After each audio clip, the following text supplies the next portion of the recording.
pues un saludo para todos. Vamos a iniciar el tema de desinfección. Es un tema muy importante debido a que con una adecuada desinfección, esterilización, asepsia, antisepsia, lavado de manos, todo lo que es referente a eliminar microorganismos patógenos en las instrumentales o en las heridas que nosotros vayamos a tratar es de suma importancia, ya que las principales complicaciones tanto quirúrgicas como de heridas, quemaduras, es la sobreinfección, debido a que no se lleva a cabo una adecuada norma de asepsia y antisepsia. Por ese motivo se realiza este tema de desinfección para conocer los términos que son básicos, cómo se realiza la esterilización de los instrumentos, en qué caso vamos a usar desinfectantes, sus niveles, cuáles son adecuados para ciertas circunstancias. Entonces, con eso vamos a continuar y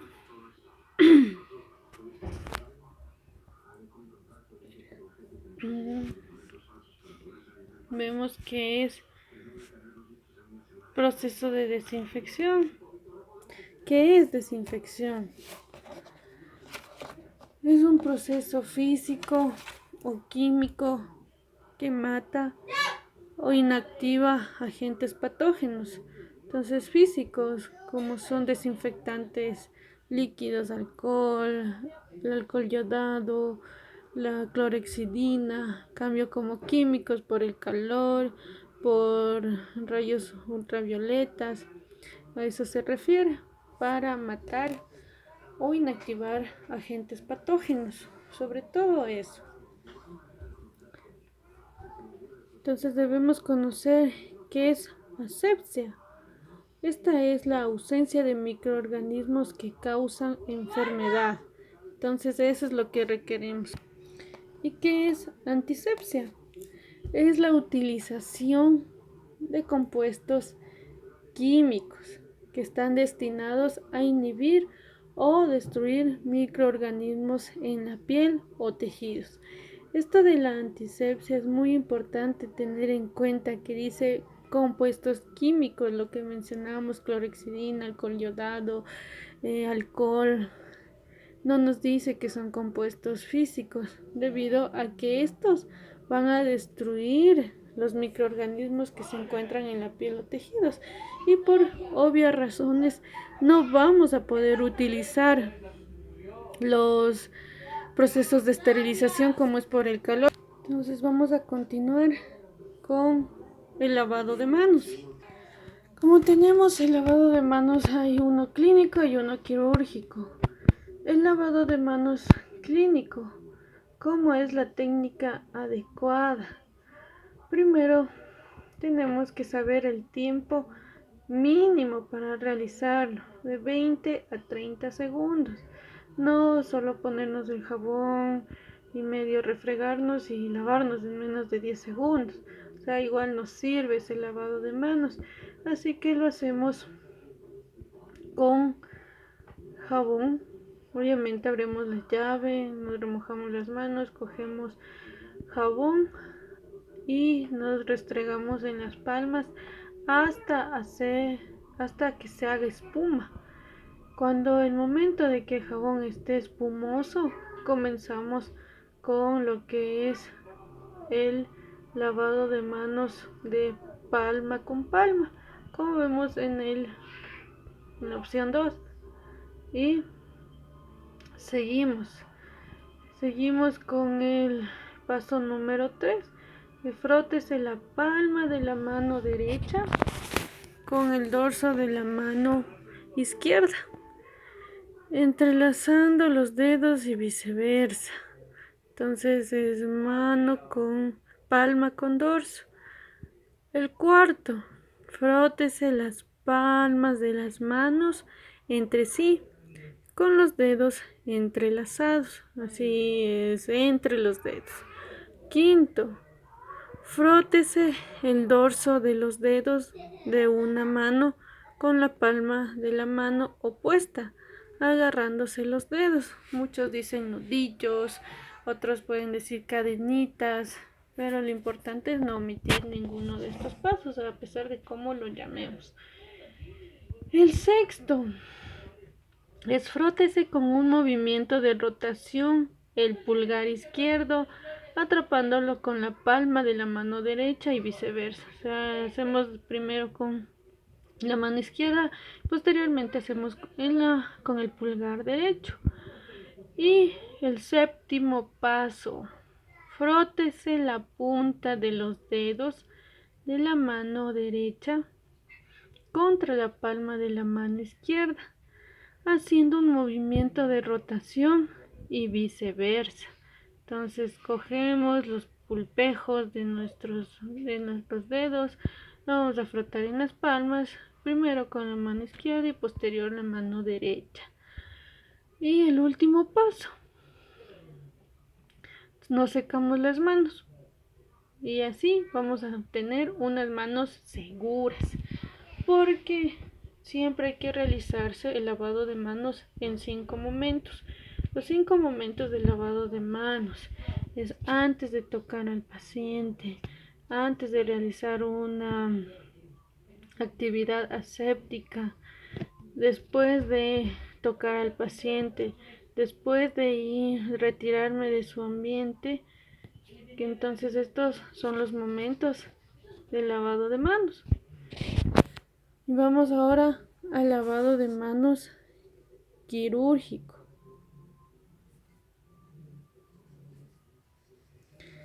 Este igual es similar al lavado de manos clínico.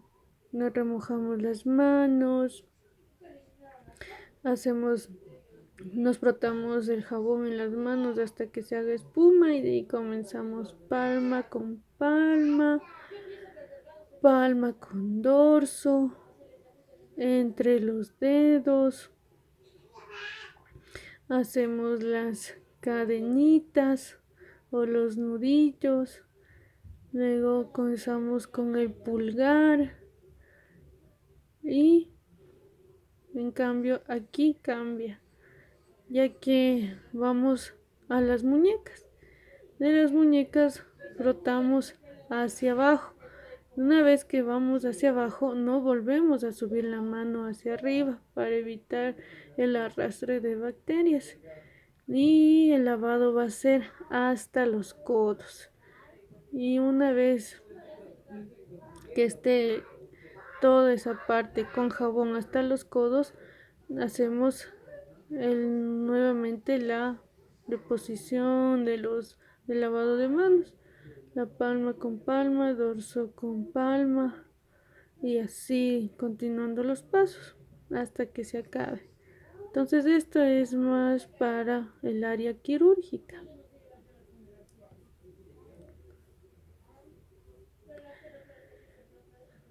Debemos saber qué es esterilización. Su definición nos dice que es el proceso que elimina completamente todas las formas de vida, incluidas las esporas. O sea, cuando vayamos a esterilizar algo, significa que hay 0 microorganismos, incluidas sus esporas, debido a que hay microorganismos que producen esporas y eso los hace más infectantes, que sobrevivan y puedan producir una infección.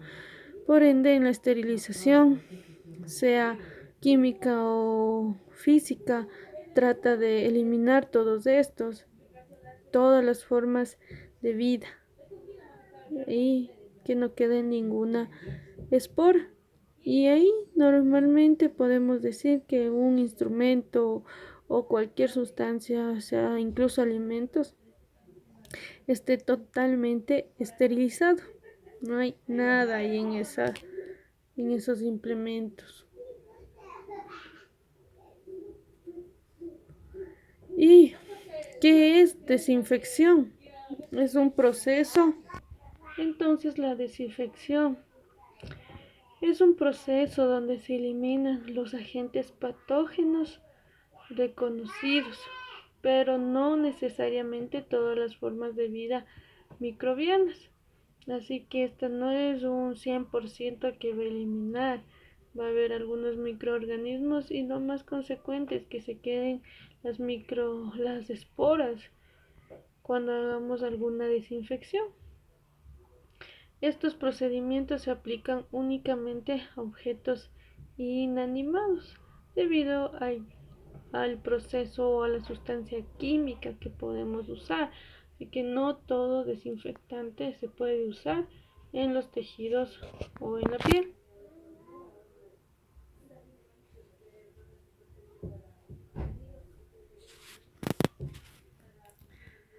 ¿Qué debemos conocer de qué es antiséptico? Son productos químicos que se aplican sobre los tejidos vivos con una finalidad de eliminar o inhibir los microorganismos patógenos. Entonces ya vemos dos veces, son productos químicos aplicados en tejidos vivos. No puede ser un antiséptico si uso en instrumental o en seres inanimados. Antiséptico, producto químico que es usado en tejidos vivos con la finalidad o el objetivo de eliminar o inhibir los microorganismos patógenos. No necesariamente van a eliminar a todos los patógenos porque en nuestra piel hay la flora bacteriana normal. Es decir, que se utilizan para prevenir infecciones o combatir las ya producidas. Por eso, cuando una herida se sobreinfecta, una herida sea quirúrgica o por accidente o por cualquier cosa que tenga la piel una pérdida de su continuidad, es susceptible a que se produzcan infecciones, se introduzcan bacterias y con esto se forme grandes cantidades de colonias y produzcan infección en ese sitio. Y el tratamiento siempre va a ser tanto un antibiótico si está infectada esa herida con bacterias y su limpieza siempre va a ir a la par. No es solo el antibiótico o no es solo la limpieza, ya que tienen que usarse las dos estrategias para encontrar un adecuado resultado. ¿Y qué es bacteriostático? Ya vimos que era bactericida, que era la sustancia que eliminaba o mataba a una bacteria. En cambio, bacterioestático son todas las sustancias que dificultan la reproducción bacteriana. No produce la muerte de las bacterias, pero al dificultar o impedir su reproducción, la cepa bacteriana envejece y desaparece. Entonces concluimos que el bacteriostático impide que se produzcan los procesos normales de la bacteria, puede ser tanto reproductivos como nutricionales, de crecimiento, cualquiera de que se inhiba su proceso que le permita vivir, va con el tiempo a dejarla estática, se va a quedar quieta, no sé, como estatua. De ahí no va a hacer nada, porque no va a poder alimentarse, ni reproducirse, ni crecer. Y eso a la final, a todo, sea bacterias, parásitos, virus, va a producir que llegue a su muerte por desnutrición, deshidratación o por otros procesos.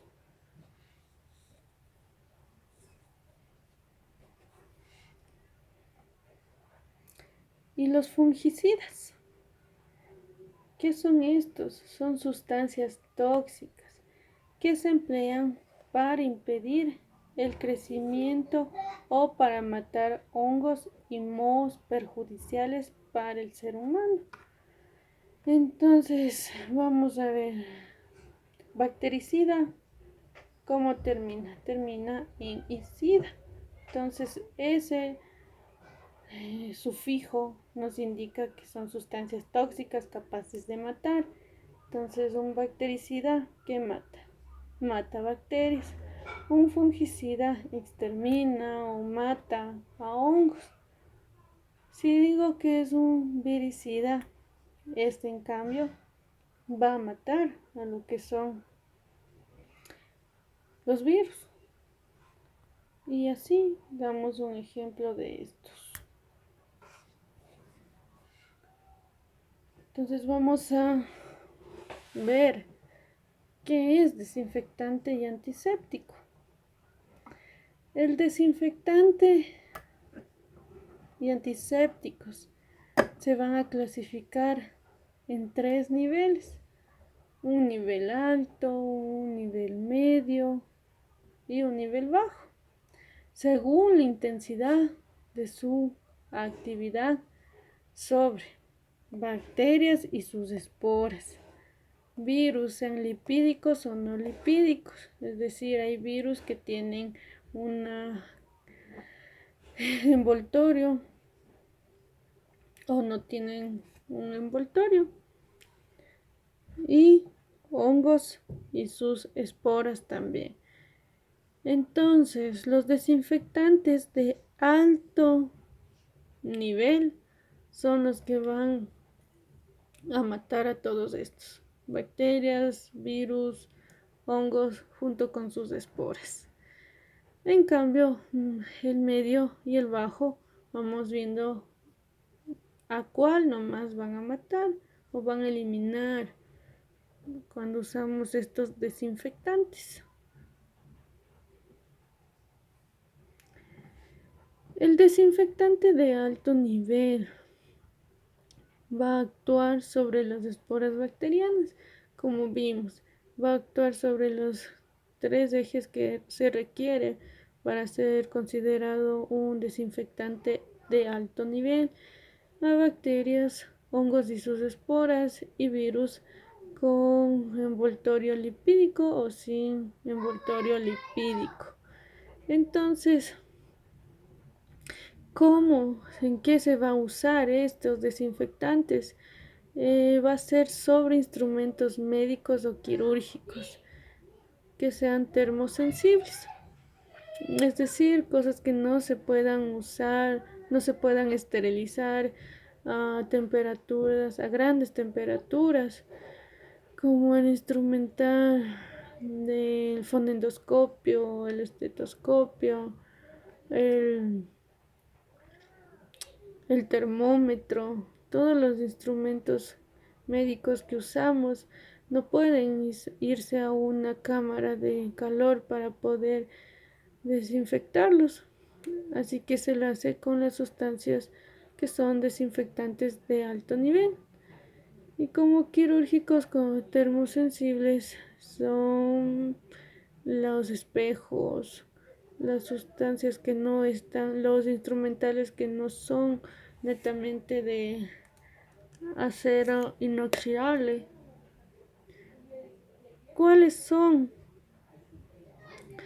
los agentes desinfectantes de alto nivel? Tenemos 4 principales: el óxido de etileno, formaldehído al 8%, en alcohol, que es al 70%, y el glutaraldehído al 2%, y el más conocido a nivel general, el peróxido de hidrógeno. Este va a matar a todo. Si ustedes utilizan el peróxido de hidrógeno para curar heridas, están haciendo un proceso inadecuado, debido a que el peróxido de hidrógeno no solo va a matar las bacterias, sino también a las células que están nuevamente formándose para la cicatrización. Y por eso se da los casos de que no se curan con mayor facilidad y por ende llegan a haber infecciones, porque obviamente no impide que haya el sobrecrecimiento bacteriano, pero también retrasa la cicatrización porque mata todo. No es selectivo solo con bacterias, sino a todo. Entonces el peróxido de hidrógeno más se lo usa para otros fines, como un hemostásico químico.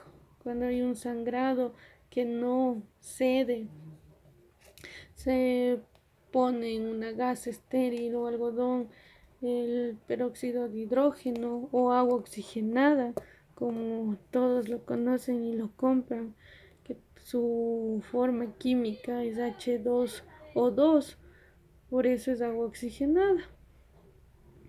Entonces, esta puede usarse como hemostático para la sangre, que ya no esté sangrando, y así ayudamos a que no haya una inadecuada respuesta durante el sangrado y se haga un coágulo lo más pronto posible. Por eso también esto se usa, se ha visto. No sé si ustedes han hecho un experimento cuando están limpiando una herida con alcohol, perdón, con peróxido de hidrógeno, y esa herida tiene sangre, le pasan y eso comienza a burbujear, se hace blanco. Es una reacción en la que los eritrocitos se están destruyendo. Por eso se hace ese proceso de burbujeo. Y por eso es una sustancia que se usa para determinar sangre oculta en heces. A las heces se les pone el peróxido de hidrógeno, y si esta comienza a hacerse espuma es porque hay sangre en las heces. Es un método fácil para determinar si es que hay sangrado en el tubo digestivo, pero no nos permite identificar si es alto o bajo. Así que solo nos dice si hay sangre, y posteriormente se hace otras pruebas para determinar en qué lugar o en qué sitio es el que está sangrando. Pero bueno, volvamos al tema. Estos son desinfectantes estrictos. No se puede usar como antiséptico.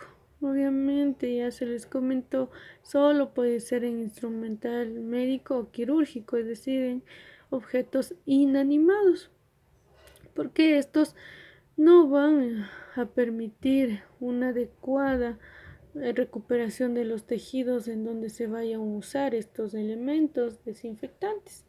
Entonces, mucho cuidado. Peróxido de hidrógeno o agua oxigenada no se puede usar para la limpieza de heridas.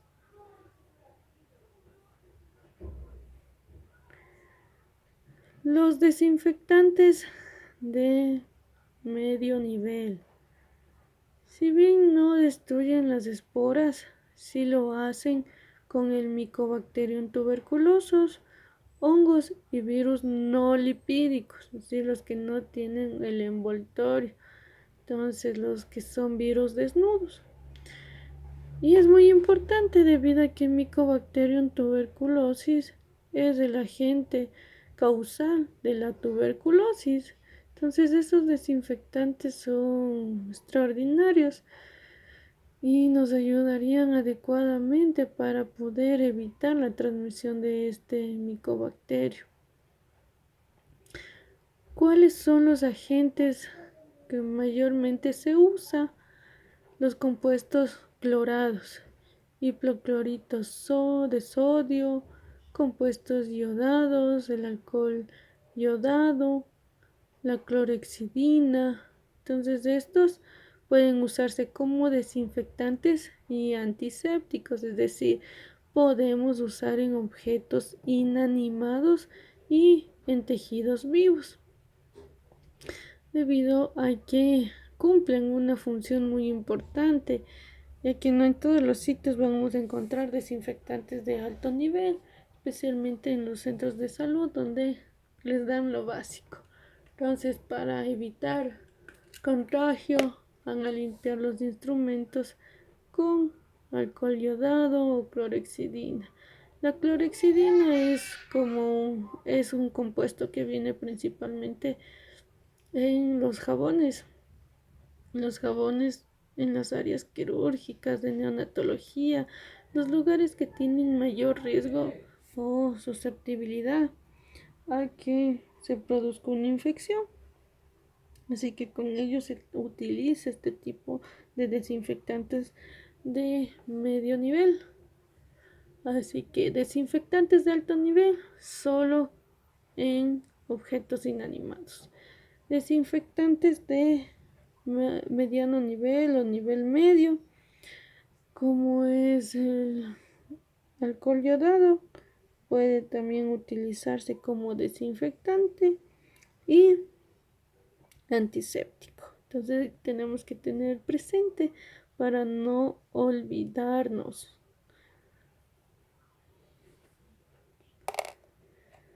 Otra, ¿cuáles los desinfectantes de bajo nivel?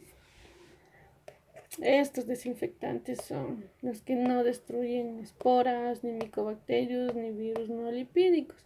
Entonces, matan bacterias simples, no a la tuberculosis y no a los virus no lipídicos.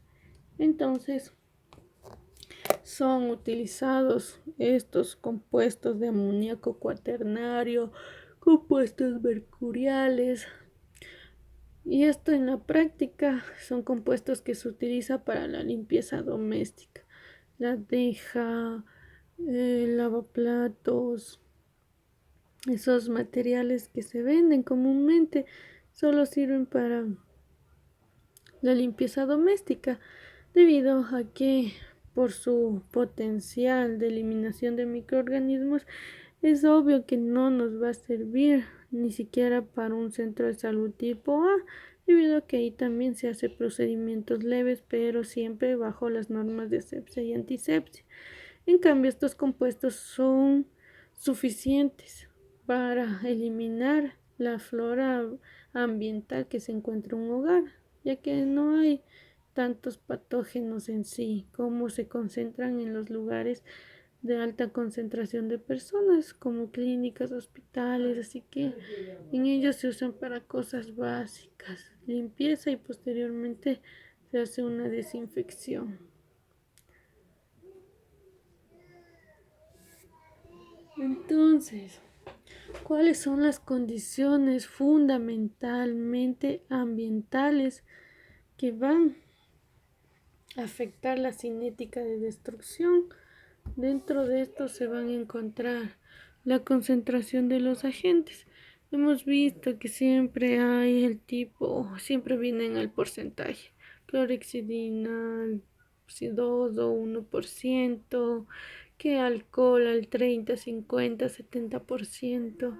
Entonces, entre más alta sea la concentración, más potente va a ser su efecto de eliminación de microorganismos, pero por ser igualmente potente es irritativo. Irrita la piel de las personas que usan, pueden producir quemaduras químicas, sobre todo irritación ocular, que es lo que pasa con la lejía o el cloro, que algunos pacientes son mayormente susceptibles a esto, incluso tienen alergias.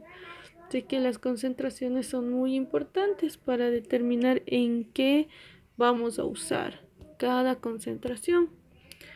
El tiempo de exposición, esto es fundamental.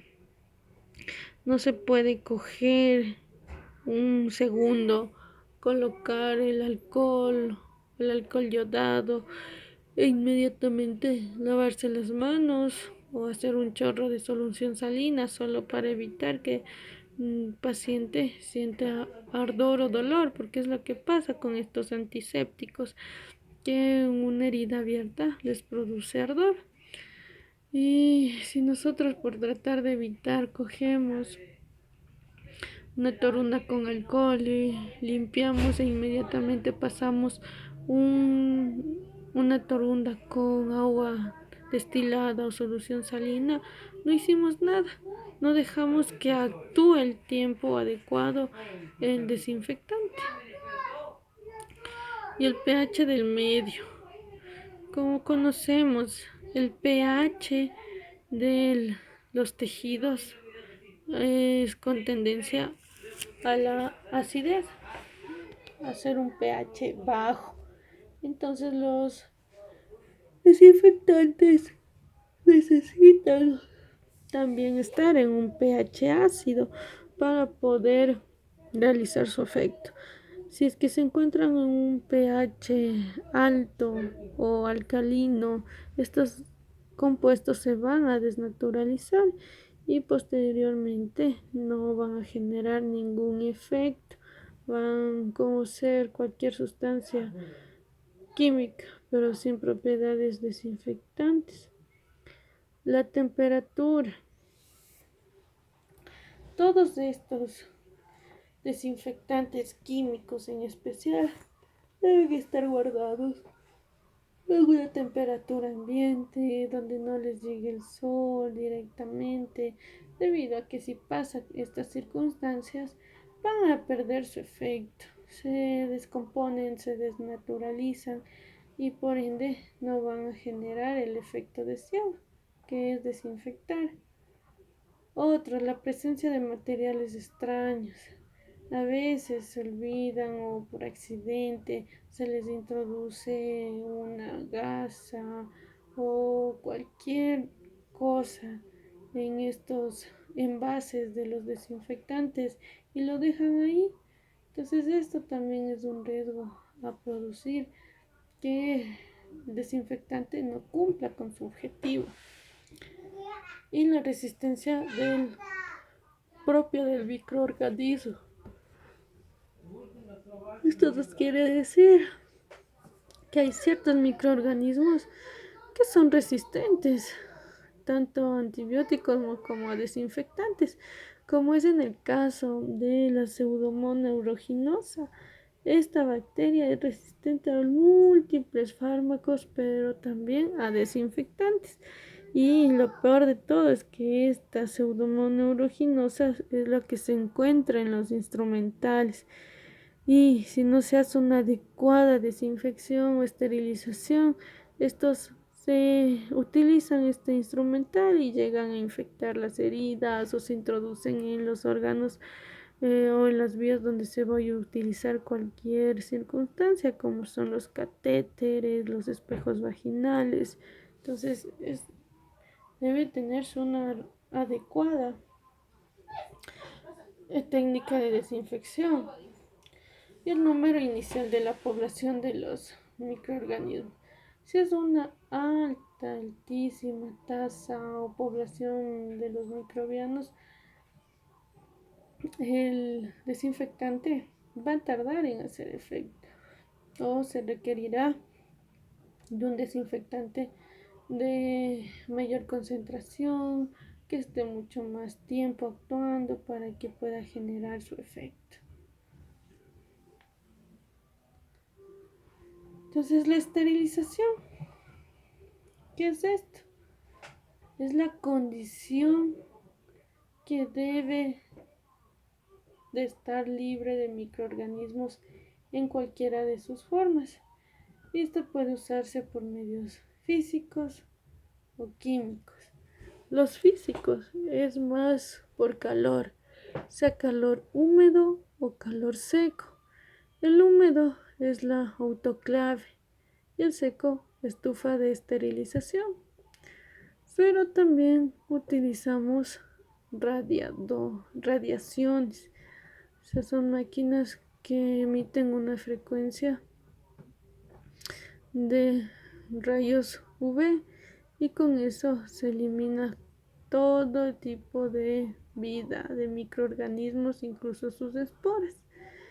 En cambio, lo que son los químicos, estos son distintas sustancias antisépticos como el óxido de etileno, el glutaramaldehído, el formaldehído y no sé si también han escuchado el sablón.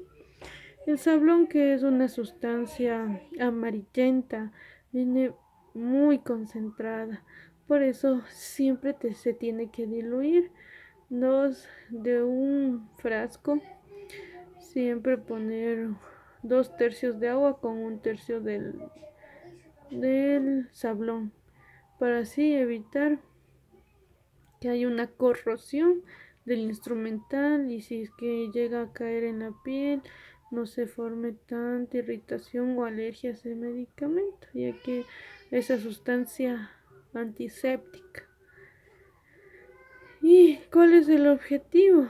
Todo esto es para implantar en el ámbito asistencial, tanto hospitalario, las prácticas de asepsia y antisepsia. O sea, asepsia, ausencia de microorganismos patógenos, y antisepsia, el uso de sustancias químicas para eliminar todo tipo de microorganismos en la piel y tejidos.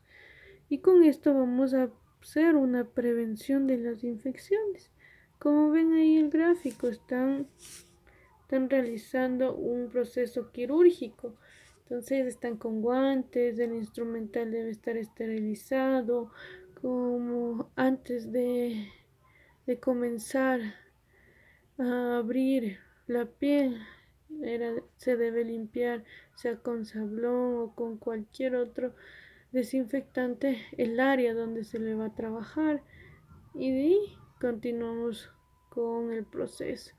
Con todos estos pasos evitamos que el paciente sea expuesto a infecciones del sitio quirúrgico, que son complicaciones comunes y tienen su riesgo, debido a que estas llegan a irse a tejidos más profundos y posteriormente presentar una sepsis.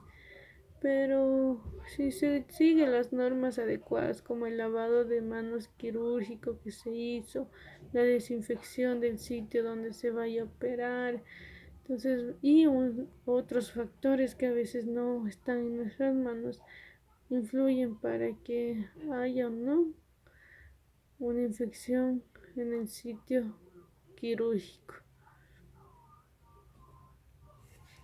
Entonces, ¿qué es lo que se va a hacer? Una clasificación del material a esterilizar a temperatura alta con vapor, o sea, calor con vapor, que era el autoclave. Podemos ahí desinfectar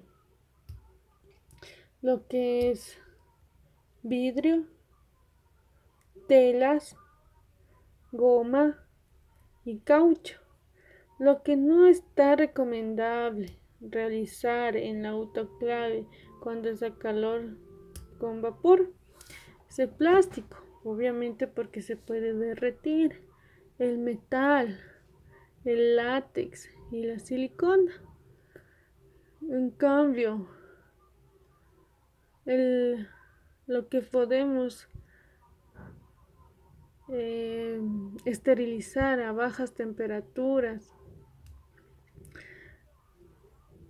y o podemos usar estas sustancias son con el ácido paracético, el vidrio, plástico, pero no las telas, porque eso los puede diluir, romper, ni en las gomas ni en el caucho, pero sí en todo lo que es algo sólido, como el vidrio, plástico, metal, también puede ser en el látex y el silicón.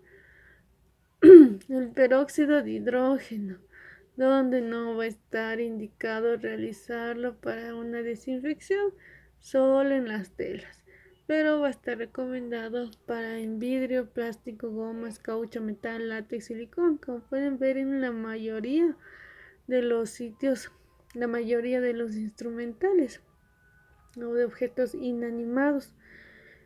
Y el formaldehído, esto también va a estar solo contraindicado en telas, y de ahí sí podemos realizar una esterilización con, con el formaldehído en vidrio, plástico, goma, caucho, metal, látex y silicona.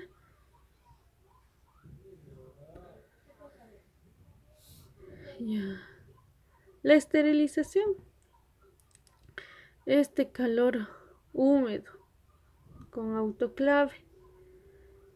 El vapor va a ser fluente, o sea, va a poderse ir, recorrer toda la cámara del autoclave ¿Cómo se debe hacer la desinfección, la esterilización, perdón? Es a 100 grados centígrados por 30 minutos. Para sustancias termolábiles debe ser a más de 100 grados centígrados. Entonces, es a ese tiempo y a esa temperatura, porque si ustedes ponen más tiempo una temperatura inadecuada, especialmente los espejos que vienen instrumental con espejo, estos se rompen, se queman. Y las gasas salen cafés, negras, incluso llegan a incendiarse por todo el calor innecesario, solo por no poner la temperatura y el tiempo adecuado. Hay algunos autoclaves que ya vienen digitales, la mayoría.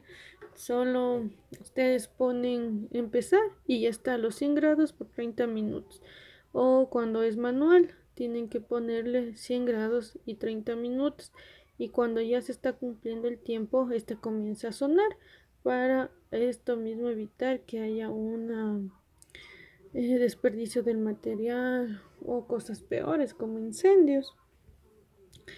Cuando queremos matar las esporas, tenemos que hacerlo a 121 grados centígrados por 15 minutos. Ahí sí mata todos los microorganismos hasta sus esporas. Entonces esa es la condición que se debe realizar. Y el vapor a presión. En cambio, este es vapor como una olla de presión. O sea, el vapor se concentra y no fluye, se queda en esa cámara. ¿Y qué es lo que se utiliza? Es más utilizado y más seguro todo tipo de material de laboratorio. Puede usarse tanto instrumental de plástico, vidrio, caucho, silicona, incluso hasta en ropa, porque es bajo presión y más que aumento de la temperatura.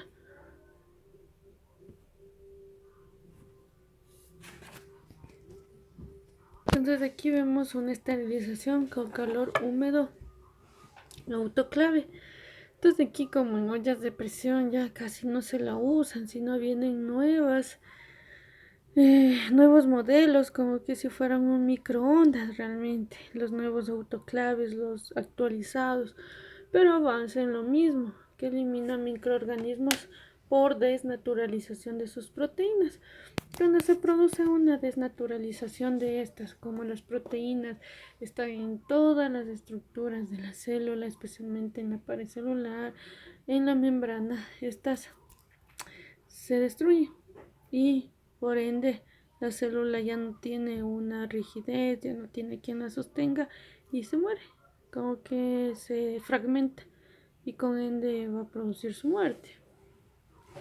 Para ello interviene la presión, el vacío, la humedad, el vapor saturado y la temperatura.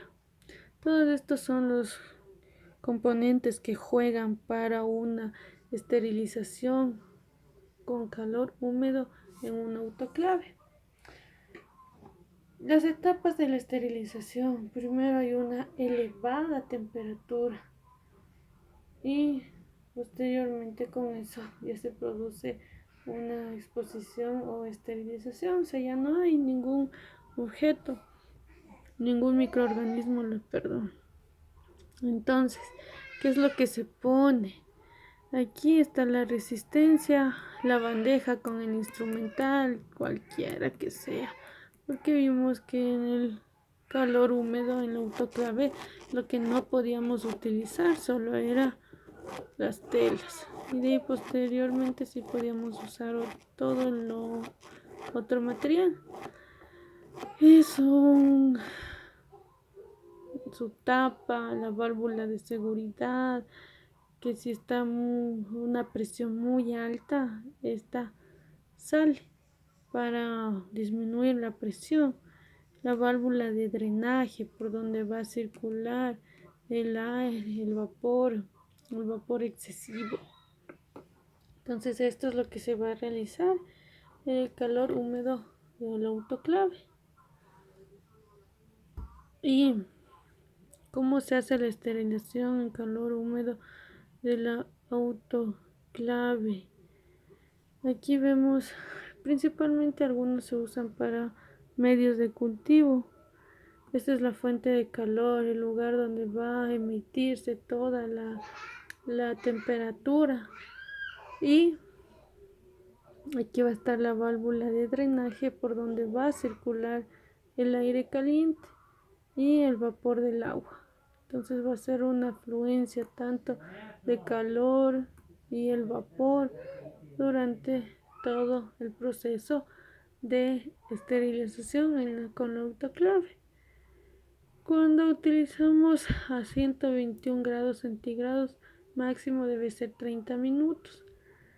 Pero si vamos a hacer con un vapor saturado, podemos hacerlo a 132 hasta 134 grados centígrados a 3 minutos. Esto puede realizarse para cuando necesitamos instrumental inmediato, porque es preferible hacer a esa temperatura y ese tiempo a no hacer ningún tipo de esterilización para minimizar cualquier riesgo de infección. Entonces a eso debemos tener presente. Mire, ahí encontramos la esterilización al calor seco, que puede ser en flameo, que se lleva al rojo el material de metal como lancetas, agujas de disección, entonces todo instrumental metálico. Entonces flameo hasta cuando llega ese punto de ponerse rojo el acero.